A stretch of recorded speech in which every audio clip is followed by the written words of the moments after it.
할렐루야. 오늘은 성탄 발표회로 모였으니까 우리 성탄 인사를 같이 나누도록 하겠습니다. 메리 크리스마스. 네, 우리 좌우에 있는 분들과도 인사하셨으면 좋겠습니다. 메리 크리스마스. 네. 너무 인사를 잘하네요. 네. 오늘 말씀을 참 잘 들을 것 같아요. 저렇게 자신 있게 인사를 하는 거 보니 말씀을 한 3, 40분 전에도 충분히 잘 들을 거라고 생각을 합니다. 사람이 살아가는데 가장 중요한 요소 3가지가 있습니다. 무엇을 먹느냐, 무엇을 입느냐, 어디에 사느냐, 의식주라고 하죠. 여러분은 먹고 입고 사는 것 중에 뭐가 제일 중요하다고 생각하십니까? 사는 것. 똑똑합니다. 네. 우리가 생존을 위해서는 먹는 게 참 중요한데요. 인간이 어떻게 삶의 습관이 형성이 되고 어떻게 살아가는가를 결정하는 것은 사는 것입니다. 왜냐? 내가 어디에 사느냐에 따라서 나의 모든 먹는 것과 입는 것이 달라지기 때문에 그렇습니다. 이 동남아에 여행이나 선교를 가보신 분들은 아십니다. 동남아 사람들도 아시아 사람들이고 우리도 아시아 사람들인데 먹는 음식이 다릅니다. 우리는 찰진 밥을 먹죠. 그러면 동남아 사람들은 어떤 밥을 먹겠습니까? 날아다니는 밥을 먹습니다. 왜 날아다니는 밥을 먹느냐? 찰진 밥을 제가 먹고 동남아에 돌아다니니까요, 소화가 안 됩니다. 더부룩한 게 뭔가 힘이 듭니다.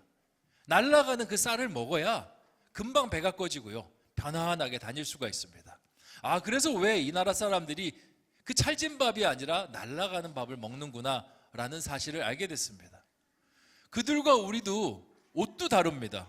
지금이야 다 서양의 그 풍습이 들어오면서 다 기성복들, 서양 옷들을 입지만 우리는 옛날에 한복을 입지 않았습니까? 그리고 그 나라는 그 나라 나름대로의 전통 복장을 입습니다. 그곳에 살기 때문에 그렇게 입는 것이 달라지고 먹는 것이 달라집니다. 그러니까 우리 인간에게 중요한 것은 어디에 살고 있느냐, 뿌리를 내리고 사느냐가 정말 중요합니다. 우리나라만 해도요, 전라도에 사느냐, 경상도에 사느냐, 경기도에 사느냐, 강원도에 사느냐에 따라 달라집니다. 제가 목회를 할 때 강원도에서 목회한 적이 있습니다. 원주에서 목회를 했는데요, 신방을 가면요, 가정신방입니다. 냉장고에서 갖가지 나물이 나옵니다. 목사님, 이 나물 좀 들어보세요. 이거는 참두릅이고요, 이 나물은요 개두릅이고요, 이 나물은 땅두릅입니다. 제가 보기에는 다 나물입니다. 그런데 이 두릅들이 다 다르고 효능도 다 다르니 한 젓가락씩 하시라고 그렇게 이야기를 하더라고요. 저는 모르지만 그분들은 그게 너무 귀하니까 그렇게 저한테 내놓는 겁니다. 제가 처음 전도사 사역을 했던 교회는요, 전라도 교회였습니다. 경기도에 있는 전라도 교회. 목사님부터가 전라도 사람이었고요, 교인들의 70%가 전라도였습니다. 저는 그때 전라도 음식의 신세계를 보았습니다. 저희 고향은 경상도거든요. 경상도에서 볼 수 없었던 갖가지 새콤달콤 알록달록한 음식들이 얼마나 많은지, 그게 매주 얼마나 아름답게 펼쳐지는지 맛의 신세계를 느꼈습니다. 전라도 음식이요, 이상한 게 있습니다. 먹으면요 전라도 말을 합니다. 아따 허벌나게 맛있구만, 나의 제2고향은 광중기라, 이런 말이 절로 나오더라고요. 제가 자란 경상도는요, 전라도와는 좀 다릅니다. 음식들이 심심하고 소박합니다. 그래도 자랑이 있습니다. 장아찌가 얼마나 많은지 모릅니다. 깻잎장아찌, 마늘장아찌, 오이장아찌, 감장아찌, 무장아찌. 가끔 이런 생각을 합니다. 이분들은 전 세계 모든 나물을 가지고도 장아찌를 만들 수 있는 분이시구나. 이 장아찌가 얼마나 많은지 모릅니다. 이 음식도 소박하고요, 경상도 사람들은 사람 자체도 소박합니다. 이 나무위키라는 곳에 보니까 경상도 남자가 집에 돌아와서 하는 3마디가 있다고 합니다. 그게 뭐냐면, 퇴근해서 들어오면 아내에게 아는 뭔지 아십니까? 뭘 알고 아는 게 모르는 거 아닙니다. 애는 어떻게 아냐? 그리고 밥도는 밥을 달라는 겁니다. 그리고는 자자, 이 세 마디만 한다는 겁니다. 그런데 요즘은 조금 바뀌었다라는 겁니다. 관리비 냈나? 피곤하네. 그리고 이제 아내에게 생일이 됐을 때 선물 줄 때 이렇게 이야기한다는 거예요. 이야기한다는 겁니다. 당신을 위하여 준비해서 이렇게 이야기하지 않고요. 경상도 남자들은 오다 줬다. 오다 줬다 뭔지 아십니까? 오다가 주었다. 근데 당신을 생각해서 사왔다는 말 돌려 한다는 거예요. 사람이 어디에 사느냐에 따라서 천차만별입니다. 삶의 패턴이 의식주가 완전히 달라지는 겁니다. 만약에 우리가 하나님의 장소 안에 사는 사람이라면 우리는 뭐가 달라져야겠습니까? 우리가 먹는 것이 달라지고요. 우리가 입는 것이 달라지고 우리가 추구하는 것이 달라져야 됩니다. 내가 하나님의 사람이냐 사람이지 않느냐를 결정하는 건요, 내가 세상의 양식보다 하나님의 양식을 좋아하느냐, 내가 세상에서 영광과 좋은 것을 덧입기보다는 하나님 안에서 좋은 것을 덧입고 살아가는 것을 귀하게 여기느냐, 거기서 차이가 나는 것입니다. 오늘 말씀에서 장소가 예수 그리스도가 있는 장소이기 때문에 축복받은 한 장소가 나타납니다. 우리 마태복음 2장 5절에서 6절까지의 말씀을 같이 한번 읽어보겠습니다. 시작. 이르되 유대의 베들레헴이 오니 이는 선지자로 이렇게 기록된 바 또 유대 땅 베들레헴아 너는 유대 고을 중에서 가장 작지 아니하도다. 내게서 한 다스리는 자가 나와서 내 백성 이스라엘의 목자가 되리라 하였음이니이다. 아멘. 지금 베들레헴을 축복하는 말씀입니다. 베들레헴은요, 우리가 많이 워낙 들어서 너무나 익숙한 말입니다. 베들레헴은 예수님 안 믿는 사람도 들어봤던 말입니다. 베둘레헴. 베둘레헴 아십니까? 여러분 뱃속을 보면 나와 있습니다. 베둘레헴. 네. 베들레헴은요, 이스라엘 안에서 정말 작은 소도시입니다. 지도 한번 보여주세요. 이게 베들레헴인데요, 인구가 얼마냐면 2만 5천 명 살고 있습니다. 지금이야 2만 5천 명 살고 있죠. 저렇게 아파트가 있으니까. 옛날에는 그냥 몇천 명 안 살았습니다. 어쩌면 몇백 명 살고 있었던 도시일 수도 있습니다. 근데 이 도시를 축복합니다. 너는 이스라엘 고을에서 작지 아니하도다. 너는 이스라엘에서 큰 도성이 될 것이다 라고 축복하고 있습니다. 왜?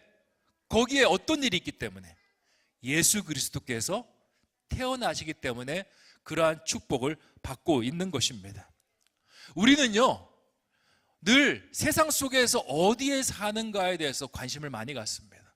내가 아파트에 사느냐, 주택에 사느냐, 내가 역세권에 사느냐, 그렇지 않은 곳에 사느냐.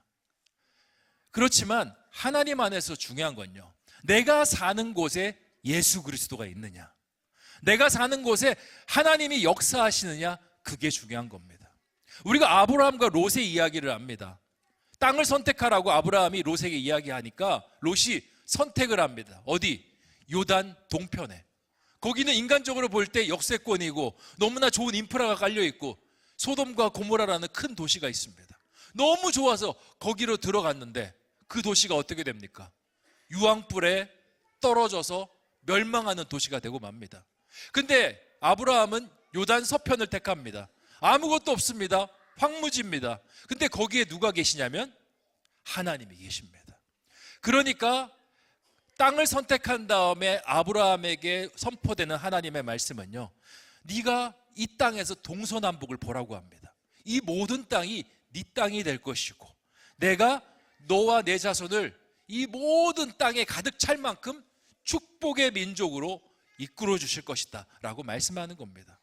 우리 그리스도인에게는요, 세상적으로 어디 사느냐가 중요한 것이 아니라 하나님 안에서 사는 것, 하나님이 말씀하시고 계신 곳에서 사는 것이 너무나 중요한 겁니다. 우리 안에서, 우리가 있는 삶에서 하나님이 가장 많이 계신 곳이 어디일까요? 바로 교회입니다. 교회 안에서 산다라는 건요, 너무 기쁜 일이고, 교회 안에서 우리 자녀들이 자라난다는 건 너무 귀한 일이고 축복된 일입니다. 아멘 하셔야 됩니다. 깨어나셔서 이번 때는 지금이라면 아멘 하셔야 됩니다. 다시 한번 묻겠습니다. 교회 안에서 사는 것이 축복입니다. 교회 안에서 사는 것이 은혜입니다. 왜냐? 예수 그리스도께서 이 교회 안에 계시기 때문에 그러합니다. 세상에서는요, 어떻게든 우리 자녀들 좋은 거 먹이고 좋은 거 입히고 법관의 옷을 입히고 의사의 가운을 입히고 세상에서 잘 나가는 사람의 그 영화로운 옷을 입히려고 하는데 거기에서는 희망이 없습니다. 왜냐? 하나님이 계시지 않기 때문에 그렇습니다. 하지만 우리 자녀들을 교회 안에 두면요, 하나님께서 우리 자녀들을 먹이시고 우리 자녀들을 입히십니다. 그들의 꿈을 축복하시고 그들의 인생을 하나님께서 역사하실 것입니다. 오늘 우리 아이들이 앞에 나와서 아름다운 율동과 찬양과 연극과 여러 가지 것을 할 것입니다. 그런 마음을 가지셨으면 좋겠습니다. 그리고 그렇게 기도하셨으면 좋겠습니다. 저 모습 그대로 아름답게 이 신성교회라는 곳에 뿌리 내리고 자라나는 우리 자녀들, 손주들 되게 하여 주시옵소서. 그리고 우리 자녀들 중에 교회를 떠난 자녀들이 있습니다. 내년에는 기도하셨으면 좋겠습니다. 하나님, 우리 아들이, 우리 딸이 내년에는 이 자리에서 믿음의 가장과 믿음의 기도하는 어머니가 되게 해주시고 그 자녀들이 여기서 주님을 알게 하여 주시옵소서. 그렇게 기도하는 저와 여러분 되시기를 주님의 이름으로 축원드립니다. 기도하겠습니다. 하나님, 오늘 베들레헴 그 작은 고을이 하나님의 축복으로 인해서 엄청난 땅이 되는 것을 같이 말씀으로 나누었습니다. 어디에 사느냐가 정말 중요합니다. 세상에서도 어디에 사느냐에 따라서 삶이 완전히 달라지는데 우리가 영적으로 하나님 안에 사느냐 살지 못하는가, 우리의 운명을, 우리의 인생 모든 전반의 죽은 후의 삶까지 결정하는 것입니다. 우리가 평생 주님 안에만 있게 하여 주시고 오늘 주님 앞에 발표를 하고 찬양과 또 율동을 하는, 연극을 하는 모든 우리 다음 세대 학생들이 이 주님의 자리를 절대 떠나지 않고 평생 이 자리에 뿌리 박을 수 있도록 인도하여 주시옵소서. 또한 우리 주님을 떠난 자녀들이 있습니다. 늘 부모님 마음속에 아픔이고 기도 제목입니다. 끝까지 기도하게 하여 주시고 이 자리에서 함께 주를 예배하는 그 영광이 있게 하여 주시옵소서. 감사를 드리오며 모든 말씀 예수님의 이름으로 기도하옵나이다. 아멘.